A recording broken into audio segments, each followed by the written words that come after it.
What's going down, everybody? Welcome back to another CAD Pop Patreon Decktech. Don't forget to like and subscribe because these are officially on YouTube. Let's hit it right now.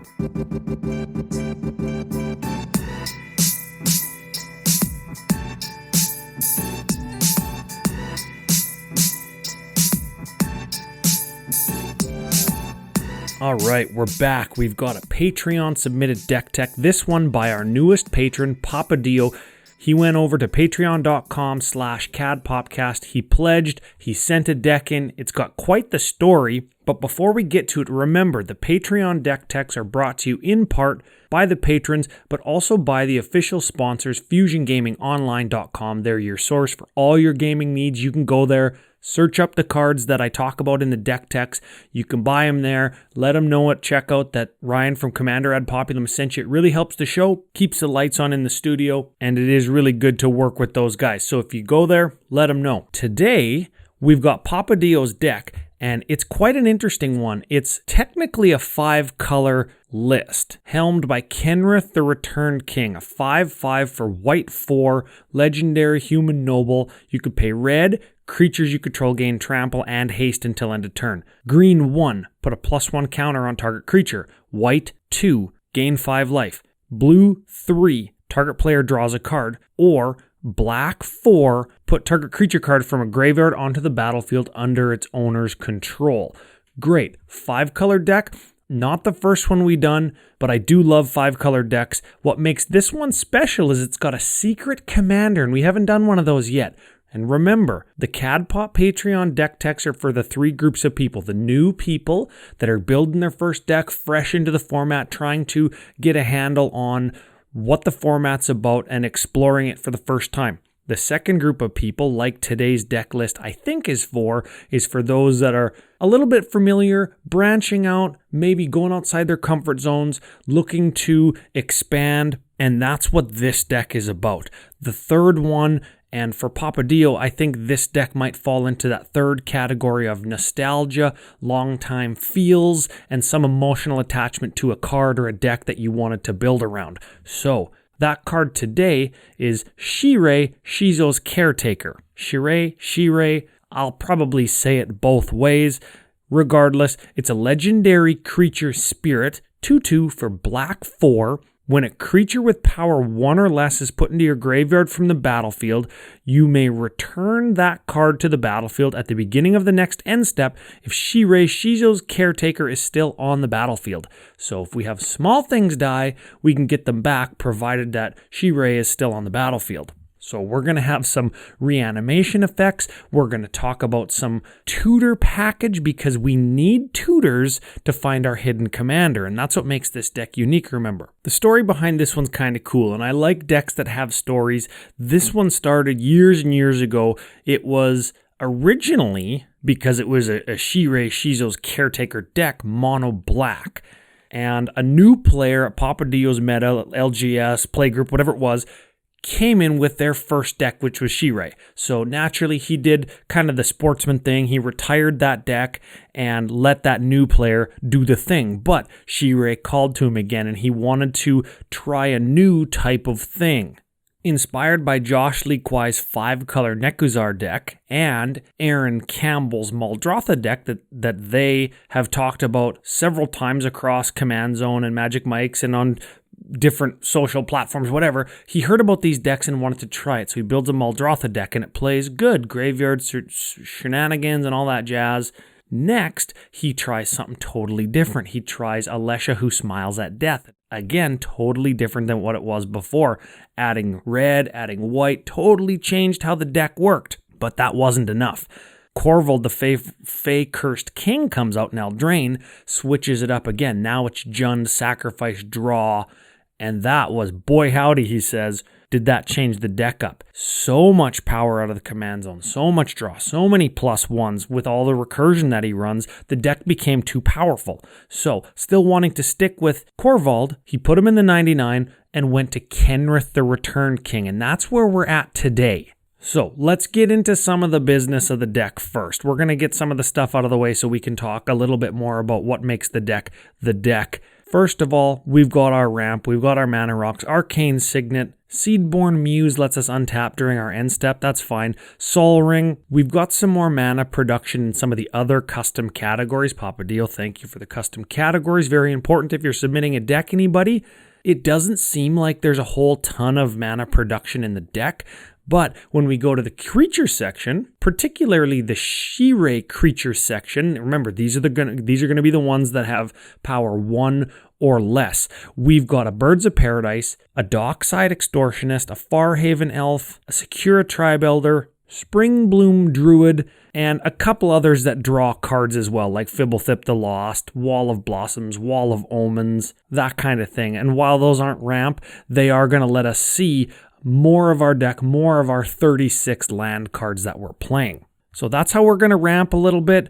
We've got an Assassin's Trophy, a Midnight Reaper, Cyclonic Rift, Dusk Till Dawn, which is a sweeper, and I think a Graveyard Getter Backer to our hand, a split card, and a Slaughter the Strong. So those are our board wipes, our removal, our control cards. If the other opponents are getting out of hand or whatever, that's what we're going to use to stop them. The other Shirei creatures that we have, just to run over a few of them to give an idea of what kind of utility that we can get out of Shirei, getting these creatures back. We've got, and I like this one, originally printed in Weatherlight, I think. This is Abyssal Gatekeeper. It's a 1/1 for black 1. When it dies, each player sacrifices a creature. So what's important is creatures dying to trigger or creatures entering the battlefield to trigger. And I'm going to go a little bit fast here, so hang on, because some of these are commander staples. We've got a Baleful Strix, Flying Death Touch, ETB draws a card, Big Game Hunter, ETBs destroys 4 or greater power creature,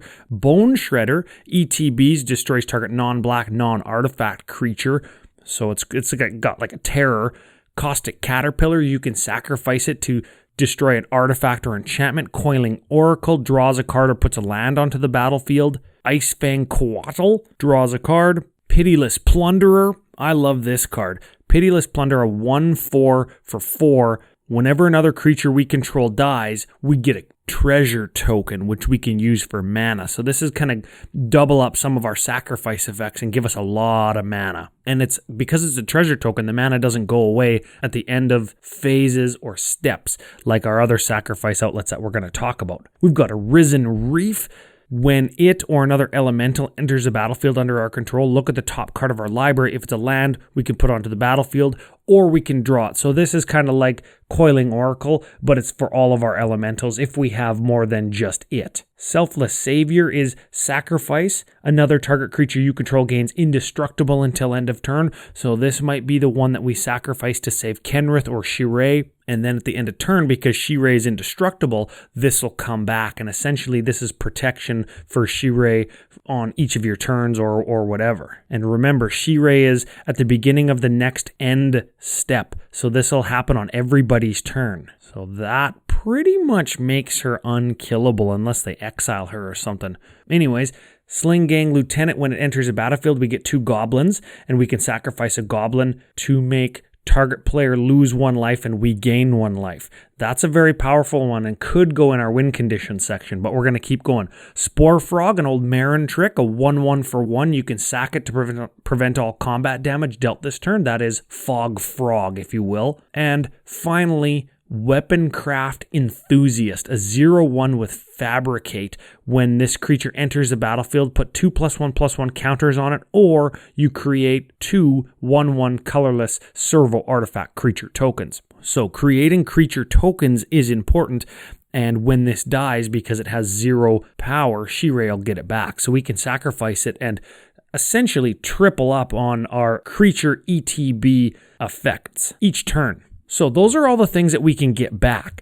But why do we care? How do we weaponize that? What do we do? And this is where this starts to look like a traditional Shirei deck, but because we're in multiple colors, we can add more than just the black variants of Blood Artist, Marionette Master, Sir Conrad the Grim, and Zulaport Cutthroat. Essentially, all of those, what they do is when a creature dies, those things make opponents lose 1 life and we gain 1 life, or deal 1 damage and we gain 1 life. Maybe to each opponent, maybe to target opponent. Those are aristocrats. But because we're in more than just black, we've got Cruel Celebrant, which is the same thing, but it's white-black. Impact Tremors, which is enter the battlefield, deal 1 damage to each opponent. Perforos, God of the Forge, an indestructible version of enter the battlefield, deal 2 damage to each opponent. And don't forget that you can go red 2, creatures you control get +1/+0 until end of turn. So if we are tokening, we can use that ability to greater effect. Finally, in the win condition category, we've got that Corvald, the Fey Curse King that I was talking about. A 4/4 Flying Dragon Noble for Jundin 2, that's green, red, black 2. When he enters the battlefield or attacks, sacrifice another permanent. We don't care because we've got permanents that we can get back automatically provided we have Shirei. Whenever you sacrifice a permanent, put a +1 counter on Corvald and draw a card. Very, very powerful card. He's going to get very big very quickly. He's going to draw you a ton of cards. So much so in a deck like this that has dedicated creatures that we want to sacrifice and dedicated sacrifice cards on top of just Corvald's attack trigger, so much so that we could almost count him as a tutor because he's going to draw us so many cards. Speaking of tutors, we do need them to find Shirei. So we've got some kind of regular things and then a couple that are unique and cool, interesting cards that I like to play. Now we've got Demonic Tutor, that's the 2-mana one. We've got Diabolic Intent, also a 2-mana one.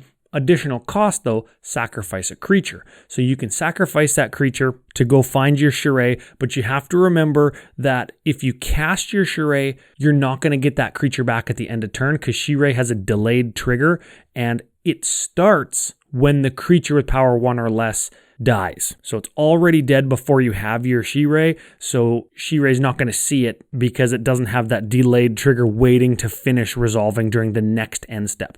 But a good tutor because you can get a die trigger from whatever has a die trigger. You can get die triggers from your aristocrats, and then you're going to get that creature back if you Diabolic Intented after your Shirei. So cool include there.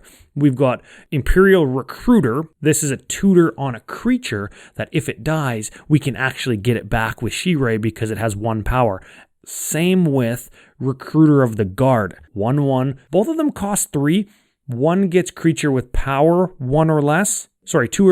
The other gets creature with toughness 2 or less. Both of them are 1/1s for 3. Both are great includes because if they die, Shirei will get them back. We can tutor for another thing. That's how we start to chain our recruiters into Zulaport Cutthroat, into Marionette Master, into Cruel Celebrant, into Blood Artist, because we get our Shirei. And remember, she's a 2/2, so the recruiters will find Shirei, we sacrifice the recruiter, we get it back, and then we get, a Blood Artist. Then we sacrifice the recruiter and get it back, we get the Cruel Celebrant. Sacrifice the Imperial Recruiter, get it back, get the Zulaport Cutthroat. That's how the deck works. It starts to chain. Very powerful, very hard to interact with if you don't have exile removal. Now, the next category that I want to talk about here is the Reanimation package, because what if Shirei does die? What if she gets milled? Sure, we've got Kenrith's 5-mana black ability to get her back or to get anything back if we don't have the Shirei, but it's useful to have the Reanimation package just as a backup because the Shirei is going to be a lightning rod. Or if you've got kind of 2 opponents trying to stop you at once, one gets the Shirei and one gets the other thing that you were trying to get back. If you have both pieces like the recruiter and the Shirei both get killed, exiled, what have you, I guess not exiled, but killed, it's useful to get them back if the chain was interrupted. So we've got Animate Dead. These are the low to the ground ones. Unearth, which gets a creature from the graveyard with CMC 3 or less. It also cycles. And then we've got a Vesper Lark, which is a 2/1 flying elemental for white 2. When it enters a battlefield, return target creature with power 1 or less from the graveyard to the battlefield. So this is kind of act like a Shirei, And what's interesting with this one is it's got evoke.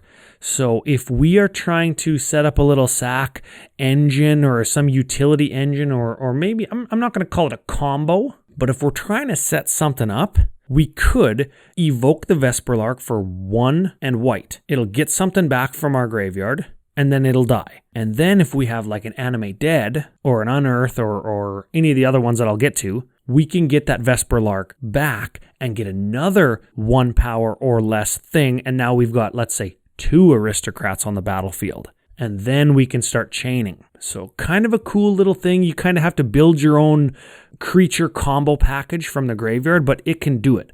Our other reanimates that we have are Command the Dreadhorde. That's the 6 mana one. Choose any number of target creature and or planeswalker cards in graveyards. All graveyards. Command the Dreadhorde deals damage equal to the total converted mana cost of those cards, and then you put them all onto the battlefield. We don't care so much if we're getting back our Zulaports and our Blood Artists and our Cruel Celebrants, because they only cost 2, but they also gain us life. So we'll take a bunch of damage, but then we'll gain it all back. We've got a Havengul Lich. This is a cool one. This is a mythic from Dark Ascension, a 4/4 zombie wizard for black, blue, 3. You can pay 1. You may cast target creature card from your graveyard this turn. When you cast that card, Havengul Lich gains all activated abilities of that card until end of turn. So just activated abilities. So you're not going to get like your triggered abilities from Zulaport or what have you. But this can get back multiple things, provided you have the mana to cast them from your graveyard. And your 2 mana Aristocrats, your 3 mana Recruiter Tutors are pretty easy to cast from your graveyard with a tax of 1 mana from the Havengul Lich. So I like that one. I don't see it very often, but it does lead to some cool things because you can get multiple creatures back in a turn with it. We've got a Karmic Guide. This enters a battlefield and you get a creature card from your graveyard onto the battlefield. This is a 2/2 for 5 and it's got Echo. So it's not that great, but because it ETBs and gets something back, if you do let it die and then you Command the Dreadhorde it, if you Living Death it, if you Rally the Ancestors it, if you Twilight's Call it, you're going to get more stuff back. And remember, because it's an ETB trigger, you could, with something like Twilight's Call, which brings back all creatures from all graveyards under their opponent's control. You could put that Karmic Guide trigger on the stack, but in response, you could sacrifice something else that you also just got back. You sacrifice it to get some maybe sacrifice triggered ability like your Blood Artist effect, and then Karmic Guide will get it back. So just more ways to double up on the ETB and dies triggers. Kind of cool, very synergistic. And I'm scrolling through the list and I just realized I jumped over the last 2 tutors, which are fairly powerful cards, but for different reasons. The first one, Survival of the Fittest. And the Architect link here, I'm not going to talk about the budget of the deck too much because the Architect link has this card at $1,200 and I don't think that's right. Anyways, this is an enchantment for green 1. You can pay green, discard a creature card, search your library for a creature card, put it into your hand. So this could maybe find you the Imperial Recruiter of the Guard. It could maybe find you your Revelark and your Vesperlark, which maybe can start a little bit of a value getting things back loop. I didn't talk about Revelark. Sorry, I'm all over the place a little bit. But the point is with Survival of the Fittest, you discard, you can go and find creatures that get other creatures back from your graveyard. And you can start a little bit of a value chain by putting stuff into your graveyard. Then you can reanimate, or get it back to your hand. And then you can discard it again to tutor again until you can get something like a Karmic Guide and Revelark loop. And Revelark, remember, when it enters the battlefield, you return 2 creatures with power 2 or less from your graveyard to the battlefield. So Revelark can get Karmic Guide. Karmic Guide, if you can sacrifice it, and the Revelark can get the Karmic Guide back. Like they get each other back and you can loop them. And you can with Karmic Guide and Revelark, because they can reanimate each other, you can get infinite going if you can sacrifice them. And when you can get infinite going with your Blood Artists and your Zulaport Cutthroats, Shirei notwithstanding, who cares about her if you've got Karmic Guide and Revelark, you're going to win the game with that combo. So very, very interesting there that we're kind of doing the Aristocrats thing, or the Shirei type thing with Aristocrats. we're adding white, we're adding red. Maybe we don't have the Aristocrats. Maybe we've got an Impact Tremors or a Perforos, and we're still achieving the same thing. Maybe we're doing Weapon Craft Enthusiast and getting those artifacts to enter the battlefield and trigger our Impact Tremors, right? It doesn't need to be the Aristocrats, and it doesn't need to be infinite, but over time, if we've got enough things, Impact Tremors on turn 2, on turn 5, it gets destroyed. Okay, next is Perforos. Then somebody exiles it. But if we get 10 or so damage out of it, then we get a couple Aristocrat effects and we get, 8 or 10 more damage. We gain 8 or 10 life through weapons crafting. And then we get, late game, we get a Twilight's Call and get everything back all at once, and then use one of our sacrifice effects and get the rest of the table for the remaining 8 or 10 or what have you. So the deck's got those multiple ways to achieve the same effect. The redundancy, which is important. 5 color gives us that opportunity when we are doing a Shirei thing, right? So our final tutor, I'm going off on tangents left, right, and center. Our final tutor is a wild pair, and this is an enchantment for green 4. When a creature enters a battlefield, if you cast it from your hand, you can search your library for a creature with the same total power and toughness combined and put that card onto the battlefield. So if you cast a 1/1, combined power and toughness is 1 + 1 = 2. Okay, fine. So another example of this would be like if we cast our Wall of Blossoms, a 0/4, 0 + 4 = 4, we can then go and find our Marionette Master, a 1/3. 1 + 3 = 4. So if you can make those two numbers line up and strategically put cards into your deck to maximize wild pair, so every creature has a match for another creature, very, very, very important. There's all kinds of uses for that card. Like if you need mana, for example, you cast your Archaeomancer and get back a random removal spell or what have you, just value whatever. You can go and find your Dockside Extortionist and put it right onto the battlefield, and then you're just going to net a whole ton of mana, probably, right? You can cast your Birds of Paradise, a 0/1, and you can find your Blood Artist. And if you've got enough Blood Artist effects, or if you've been sandbagging your Karmic Guide and Revelar combo, you can just win the game then. So versatility in tutors is wild pair, and I've played with wild pair quite a lot, and it's really powerful when you strategically build your deck so every creature can find a different creature because it's in there because wild pair. Okay, final category of the day, and it seems like it's not very big, but I think that the cards that are in here are gonna do the job. Particularly because our stuff is gonna die just natively throughout the game, because all the stuff I've talked about are lightning rod type creatures, especially Shirei, especially because people want to make you waste all your mana casting Kenrith and then using Kenrith's black ability to reanimate one of your own things. The most mana inefficient way to reanimate in the deck, probably. They want you to do that. So stuff's going to die, and we have plenty of ways to get it back. So we don't need a whole ton of sacrifice outlets. And I think that's a good lesson for people that are learning their second deck or branching outside of their comfort zone, is think about or really take notice of how people interact with the deck. What portion of your deck's job are they doing for you? If you don't need a lot of sack outlets because people are going to kill your things for you because they're very powerful, synergistic, value engine based strategy, you don't need a lot of sack outlets because people will do your killing for you. But here we are. We've got an Ashnod's Altar and a Phyrexian Altar. 3 drops, you sacrifice creatures to get mana. Those are pretty standard. We've got a Viscera Seer, again, pretty standard. Sack a creature, scry 1. It's a 1/1. I think that's important because so many of our Shirei cards are 1/1s that we can then combo or synergize with wild pair to find other 1/1s that are going to do the real work that the deck wants to do. That's important. Here's a little gem from Nemesis. This is Fanatical Devotion. This is an enchantment for white 2, sack a creature, regenerate target creature. Very cool, very cool. I love finding the little gems from old sets like that nobody's ever heard of that are going to do exactly what our deck wants to do. We want Shirei to live. We want other creatures to die. So if we can sacrifice one of them, get it back at end of turn. We're going to make so much mana if we have a Dockside Extortionist. We sacrifice it. to regenerate Shirei, and then we just get it back at the end of turn, and we're going to get all that mana for free. We can use some of that mana for our next and final sacrifice outlet. This is Yawgmoth, Thran Physician. This is a 2/4 human cleric for black 2, protection from humans, which isn't irrelevant in Commander, I don't think.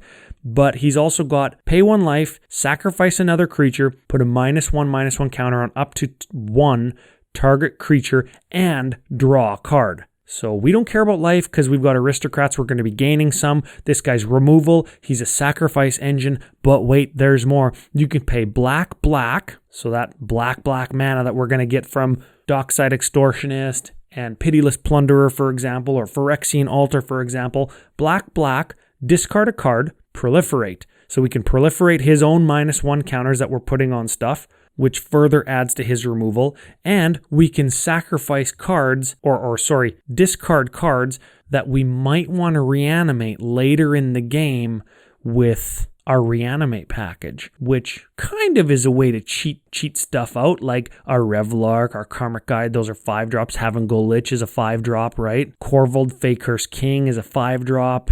So if we want to discard those to proliferate to kill something, that's a good way to do it. And don't forget that the pay 1 life, sacrifice another creature is a great way to get a creature into the graveyard, but also put a -1 counter on up to 1 target creature and draw a card is a great way to get another one of our creatures onto the battlefield, or into the graveyard. And whenever a creature with power 1 or less dies, says Shirei, you're going to get it back at the end of turn. So if you can sacrifice one of your creatures, like a Wall of Blossoms, to put a -1 counter on your Dockside Extortionist, for example, and then you can proliferate it to kill the Dockside Extortionist, you're going to get both of them back. You're going to draw a card, and then you're going to get all that mana back from the Dockside Extortionist. So Yawgmoth is going to do a ton of work, and because he furthers the get creatures into the graveyard portion of the deck, he's doing double duty. So again, he might only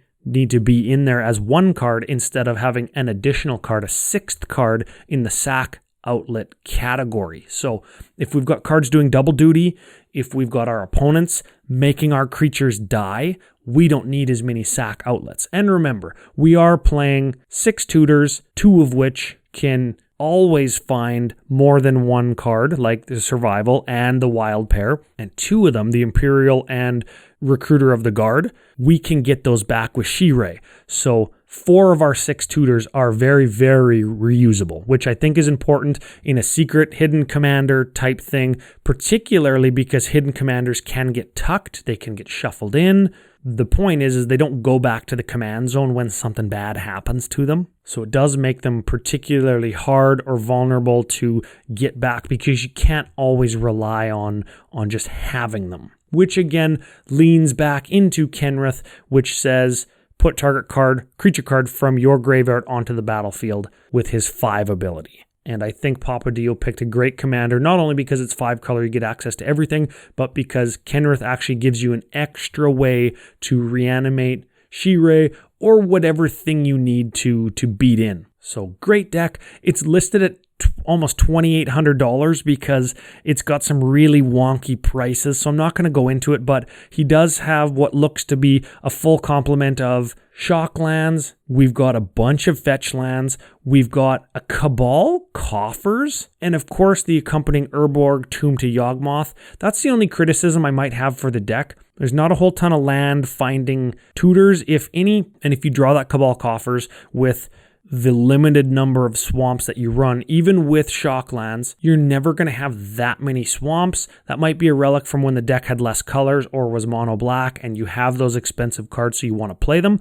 But my suggestion would be to cut those, play basics, or play 5 color lands, 3 color lands as fixing. Even 2 color lands, because this deck has a lot of low to the ground creatures. You might not want those 3 color lands that enter the battlefield tapped. You might want untapped 2 color lands over the 3 color lands, despite them being better at fixing. But that's up to the builder, the tuner, how you play the deck, how fast you want the deck to go in your meta. Remember, this used to be a Corval deck and it was too powerful. So obviously, this deck isn't like a tuned CEDH 10 out of 10 power level killing machine. It is designed for fun, nostalgia, flavor, value with all of its different intricate value engines and tutor combinations.